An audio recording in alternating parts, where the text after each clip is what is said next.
Good evening, students. Today we are going to start chapter 9, Freedom Movement and related events. Previous video we covered up to. Previous video में मैंने क्या क्या चीज़ें बताई थी आपको. Previous video में मेरा फर्स्ट टॉपिक था Khilafat and non corporation movement. Second topic था Simon commission. Third topic civil disobedience movement. Fourth topic Dandi march. Fifth topic fast unto death Pune pact and six topic था क्विट इंडिया मूवमेंट. तो मुझे लगता है कि मैंने जो भी टॉपिक्स आपको समझाए थे वो टॉपिक्स आपको समझ में आ गए. तो today we will discuss these topics. First topic है Muslim league. Second topic development of communal politics. Third topic demand for Pakistan by the league. Fourth topic partition of India. Fifth topic Cripps mission. Six topic पढ़ाते हैं तो cabinet mission. Seven topic modalities of partition and इस chapter का last topic है merger of the state. तो मैं सबसे पहले now let us start the first topic Muslim league. तो मैं आज आपको मुस्लिम लीग के बारे में समझाऊंगी कि मुस्लिम लीग क्या था और मुस्लिम लीग में क्या क्या चीज़ें हुई. In the last 25 years of the 19th century, the Britishers tried to permanently divide the Hindus and Muslims. At that time, the freedom struggle of 1857, Sir Syed Ahmad Khan was to the British service and had held the government. He convinced the Britishers that Muslims are not administration and are not responsible for the incidents of 1857. Syed Ahmad Khan went to England in 1860 and we very impressed by the British culture. In Aligarh, the intention was obedience Indian Muslim on the Western pattern. 19th century के last 25 years में Britishers ने हिंदू और मुस्लिम को permanently divide करने की कोशिश की. कब की हिंदू और मुस्लिम को डिवाइड करने की कोशिश? 19th सेंचुरी के लास्ट 25 डिकेड्स में हिंदू और मुस्लिम को अलग करने की कोशिश की गई. इसके लिए उन्होंने सर सैयद अहमद खान को यूज़ किया. 1857 के फ्रीडम स्ट्रगल के समय सैयद अहमद ब्रिटिश सर्विसेज में थे. 1869 में वे ब्रिटेन गए और ब्रिटेन के कल्चर से बहुत ज़्यादा इम्प्रेस्ड हो गए. ब्रिटेन से इंडिया रिटर्न होने के बाद 1877 में उन्होंने अलीगढ़ से Mohammad Anglo orient college establish किया.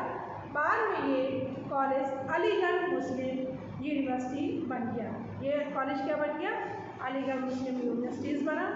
यहाँ के फर्स्ट प्रिंसिपल मिस्टर बीर ने स्टूडेंट्स को नेशनल स्पिरिट से दूर रखा. जितने भी स्टूडेंट्स हैं उनको नेशनल स्पिरिट से दूर रखा. धीरे धीरे एजुकेटेड मुस्लिम क्लास कांग्रेस ज्वाइन करने लगी. ब्रिटिशर्स मुस्लिम्स को कांग्रेस से दूर रखना चाहते थे. 20th सेंचुरी के बिगनिंग में कम्युनिज्म की फीलिंग्स स्टार्ट होने लगी, स्ट्रॉन्ग होने लगी. Britishers wanted to problem and anti Congress organisation. 1960 में आगा खान की लीडरशिप में मुस्लिम लीडर ने वायसराय लॉर्ड मिंटो से कुछ डिमांड रखी. Separate elaborate for Muslims, more seats for Muslims in legislative etcetera चाहते थे. With for the use of the state Muslim all India Muslim league was establish on 30th December 1906 and in Lucknow Convention of 1907 the constitution of the league was made applicable. तो मैंने आपको अभी मुस्लिम league के बारे में बताया कि मुस्लिम league के जो मेन हेड थे वो क्या थे, सर सैयद अहमद खान थे। Now let us start the next topic, development of communal politics. Development of communal politics क्या थी? डेवलपमेंट ऑफ कम्युनल पॉलिटिक्स जो थी उसके बारे में मैं आपको बताने जा रही हूँ कि the Minto Morley reforms of 1909 were the beginning of communal election of communal system for the Muslim voters. A separate election system was made between 1912 to 1924. There was influence of nationalist Muslim on the Muslim League. Nationalist Muslim like Maulana Abul Kalam Azad, Hakim Ajmer Khan and Muhammad Ali Jinnah were on the helm of affairs of the Muslim League.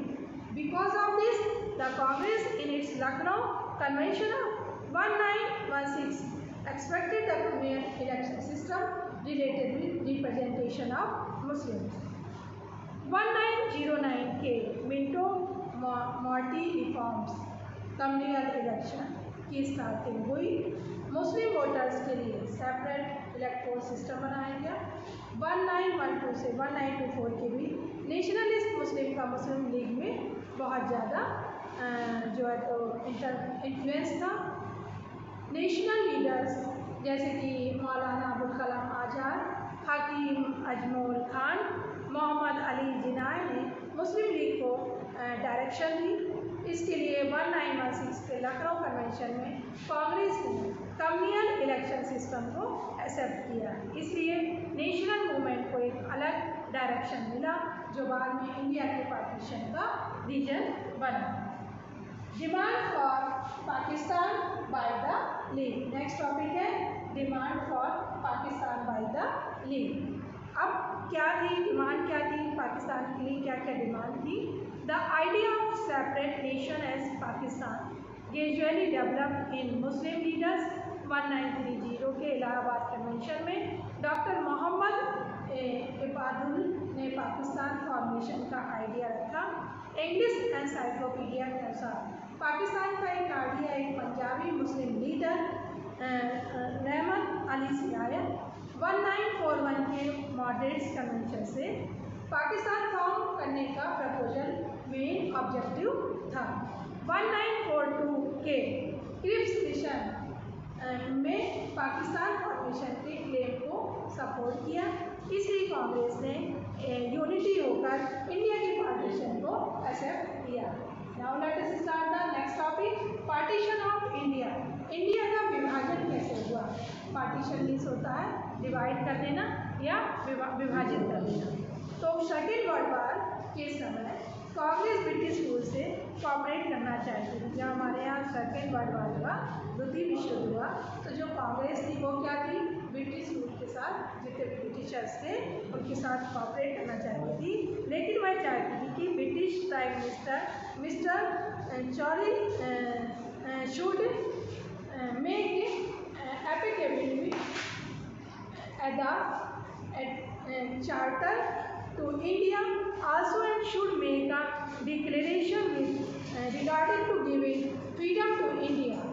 Starting में world war second में British की position क्या थी, good नहीं थी, मतलब अच्छी नहीं थी।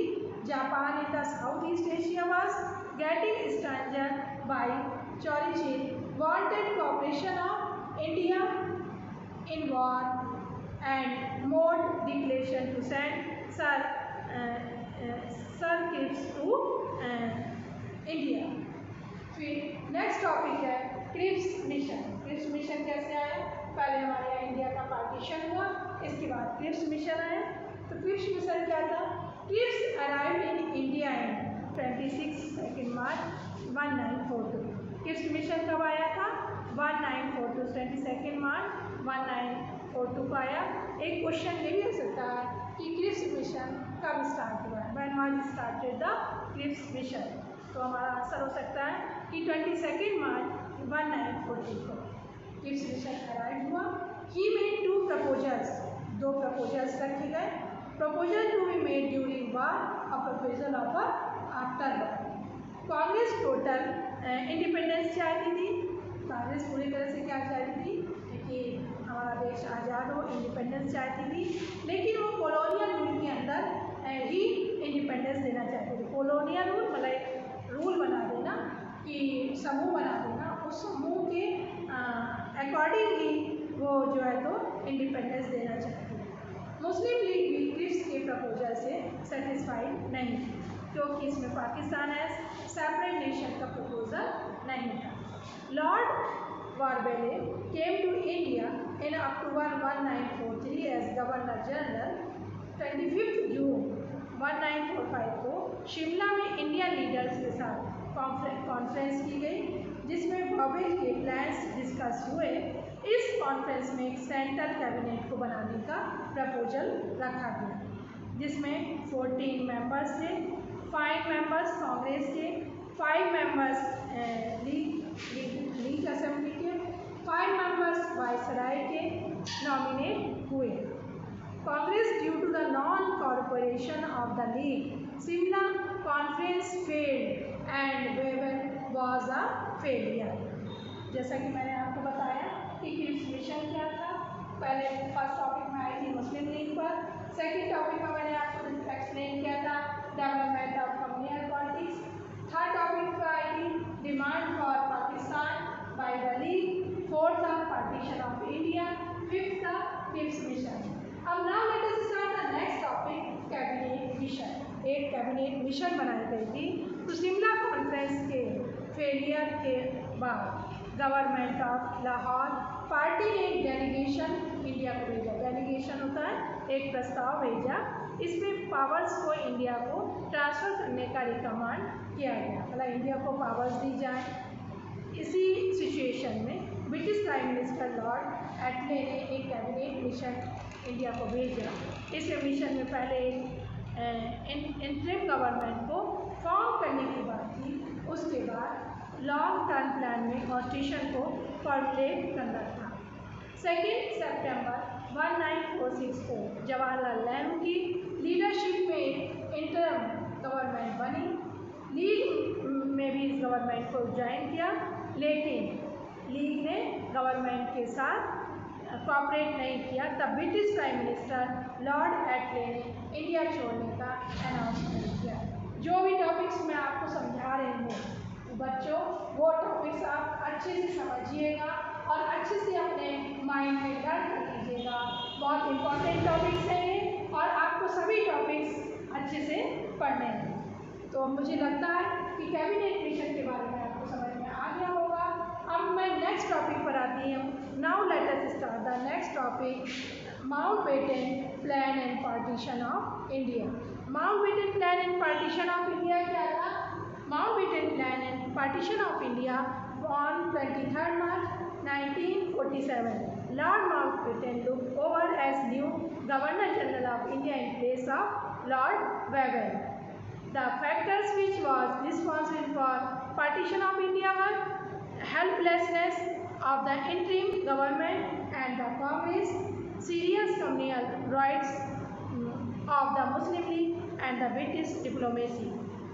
The plan represented by Mountbatten comprised partition of India into 2 parts, India and Pakistan, and transfer of powers to take place on 15 August 1947. In the plan policy regarding Punjab, Bengal, Sindh, Assam and Balochistan was also made clear. Congress consented to the Mountbatten plan. 23 मार्च 1947 को Lord Mountbatten ने governor general का charge ले लिया। कब लिया था governor general का charge? ये क्वेश्चन ये भी आ सकता है कि लॉर्ड माउंटबेटन ने गवर्नर जनरल का चार्ज कब लिया, तो क्वेश्चन का आंसर हो सकता है 23 मार्च 1947 को। The factors which were responsible for partition of India were helplessness of the interim government and the Congress, communal rights, obstinacy of Muslim League and the British diplomacy. Next topic है independence of India act 1947। Independence of India act 1947 के बारे में बताने जा रही हूँ कि Lord Mountbatten के अनुसार गवर्नमेंट ने इंडिपेंडेंस ऑफ इंडिया एक्ट का ड्राफ्ट बनाया, जिसे कांग्रेस और मुस्लिम लीग ने एक्सेप्ट किया, जिसे ब्रिटिश गवर्नमेंट ने पास किया और यह 18 जुलाई 1947 को एक्ट बना और इस एक्ट हैंड में 20 सेक्शन एंड 2 शेड्यूल्स थे। Next topic, modalities of partition. Modalities of partition क्या था? ब्रिटिश गवर्नमेंट को 2 कमिश्नर्स ने 30 जून 1947 से पंजाब और बंगाल को डिवाइड करना शुरू किया। कब किया? 30 जून को 30 जून 1947 को पंजाब और बंगाल को डिवाइड करना शुरू किया। इस कमीशन के chairman sir Ali Reddy Cliff थे। 18 अगस्त 1947 को रेड क्लिफ ने डिवीजन का डिस्कशन किया और इसके अनुसार बॉर्डर्स बनाए गए। क्या बनाए गए? बॉर्डर्स बनाए गए। Now let us start the next topic, merger of the state. Merger of the state मतलब स्टेट, जो भी स्टेट्स थे उनको आपस में मिला देना। मर्ज मीन्स होता है मिला देना। तो मुझे लगता है कि आपको ये कैबिनेट मिशन समझ में आ गया होगा और मॉडलिटीज ऑफ पार्टीशन भी समझ में आ गया होगा। अब इस चैप्टर का लास्ट टॉपिक है merger of the state. Indian independence act 1947 के according princely state British empire से फ्री थे। उन्हें इंडिया या पाकिस्तान किसी के भी साथ जाने का फ्रीडम था। प्रिंसली स्टेट्स को इंडिया में मर्ज करने का काम सरदार वल्लभ भाई पटेल को दिया गया था। कश्मीर के महाराजा इंडिपेंडेंट स्टेट्स रखना चाहते थे, लेकिन जब इन स्टेट्स के बारे में बताया गया तो अटैक किया गया और महाराजा हरि सिंह ने 26 अक्टूबर 1947 को इंडिया में शामिल होने की मंजूरी दी थी। महाराजा ऑफ कश्मीर, कश्मीर के महाराजा हरि सिंह गौर थे। The Maharaja of Kashmir wanted to maintain independent states, but when the Kavalis attacked Kashmir, the Maharaja agreed to merge with the India Union of 26 October 1947. The Maharaja requested Government of India to send Army of Kashmir and save Kashmir from the Kavalis. महाराजा हरि सिंह गौर ने India की जो government है उससे permission ली, request किया कि आप कश्मीर को अपने इंडिया में मिला लीजिए तो हमारा कश्मीर क्या होगा? सेव हो जाएगा।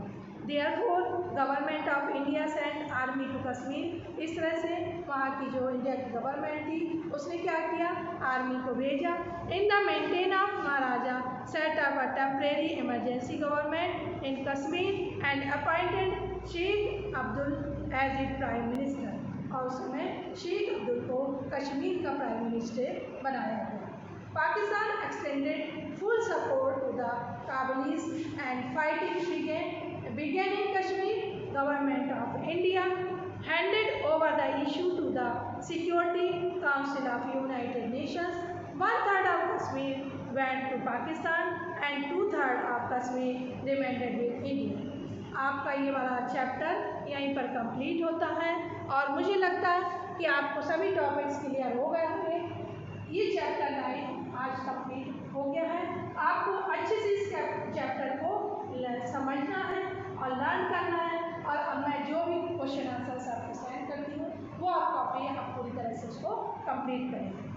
थैंक यू बच्चों।